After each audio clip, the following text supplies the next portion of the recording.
अब देखते हैं घनानंद के प्रकृति प्रेम को। घनानंद ने एक बात स्वीकार की है कि विरह को बढ़ाने के लिए प्रकृति से बेहतर कोई साधन नहीं हो सकता है। या आप ऐसे कह सकते हैं कि जैसे संयोग को बढ़ाने के लिए प्रकृति से बेहतर कोई साधन नहीं हो सकता है, उसी प्रकार विरह की आग को बढ़ाने में प्रकृति से बड़ा कोई साधन नहीं हो सकता है। घनानंद के यहाँ प्रकृति उसके संयोग और वियोग में दोनों में देखिए किस प्रकार अपनी महत्वपूर्ण भूमिका निभाती है। घनानंद ने अपनी अभिव्यक्ति के लिए बहुत बेहतरीन साधन के रूप में इसको स्वीकार किया है। उसकी जितनी ऋतुएँ, पावस ऋतु, बसंत ऋतु, सावन, शीत, खाक, तीज, त्योहार, जितनी भी चीज़ें हैं वे सारी की सारी एक एक करके देखिए किस तरह से आती हैं। लहके आवे ज्यों ज्यों कोरबाई पौन, दहके त्यों त्यों तन तांवरे तचै, महके मारे पावस प्रसून बास, चासन उसास दैया को ल्यो रही अचै। आपने देखा है कि सुख में जो चीज़ें आनंद देती हैं, दुख में वही चीज़ें आग बरसाती हैं। उद्दीपित करने वाली जो चीज़ें उद्दीपन के रूप में प्रकृति को आप पाएंगे, तब देखेंगे कि जो घटाएं हैं चारों तरफ से घिर घिर कर आ रही हैं, मोरों का बोलना, पपीहों का बोलना, शीतल समीर, ये सब कलेजे को टुकड़े टुकड़े कर रहा है, काट काट के चीर दे रहा है। और कह रहे कि तुम्हारे बिना ये बादल मुझे कमज़ोर जान करके मेरे ऊपर चढ़ाई कर रहे हैं। इसी तरह से जैसे कि हमें कहा गया है कि तू अगर आएगा तो मुझे बचा लेता, तेरे बिना तो अबला हो गई है। देखिए घनानंद के यहाँ कितना शानदार चित्र घनानंद खींचते हैं। मो अबला तक की जान तुम हो बिन, यो बल के जु बलाहक, अरे त्यों दुख देखे हंसे चपला, कौन हूँ दूनों भी देह में दाहक। हवा भी जैसे मेरे कष्ट को दूना बढ़ा रही है।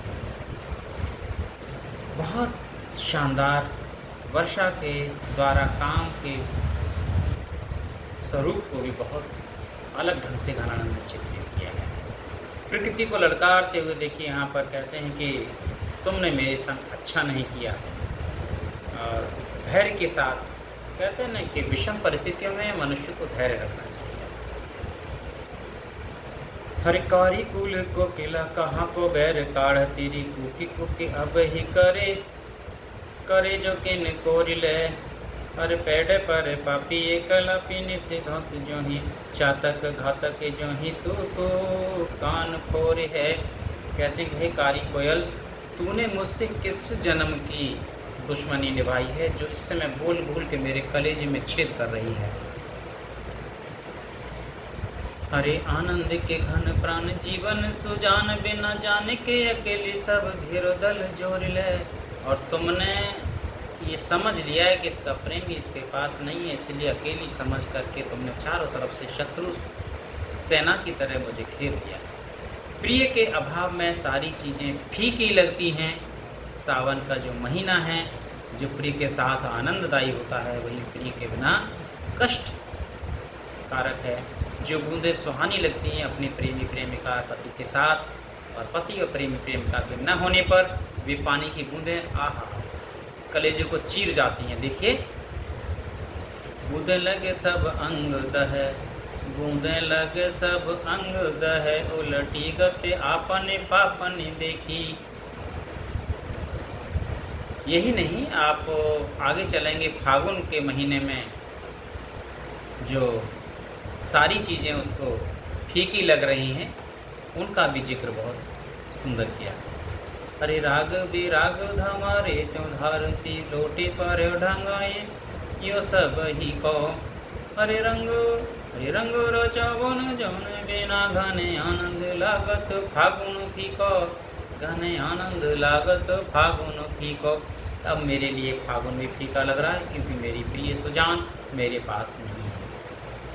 प्रकृति के उपकरण का भी अलग अलग तरीके से चित्रण किया है।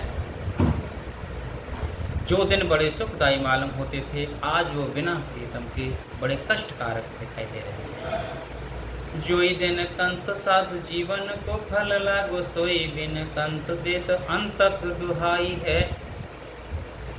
इसके साथ रातें जो विरह को बढ़ाने में भी कोई कसर नहीं छोड़ती, कोई कमी बाकी नहीं छोड़ती हैं।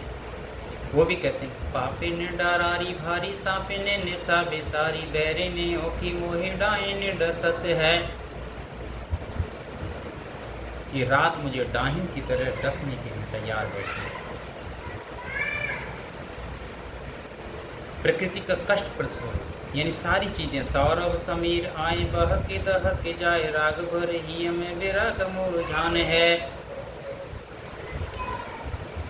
तो आपने देखा किस प्रकार कोयल की ध्वनि सारी चीज़ें उसको बेकार लगती हैं। क्यों लगती हैं? क्योंकि उसकी प्रेमिका उसके पास में नहीं है। अंततः घनानंद के काव्य में उद्दीपन का जो प्रकृति का स्वरूप है वो सबसे महत्वपूर्ण सिद्ध हुआ है। धन्यवाद।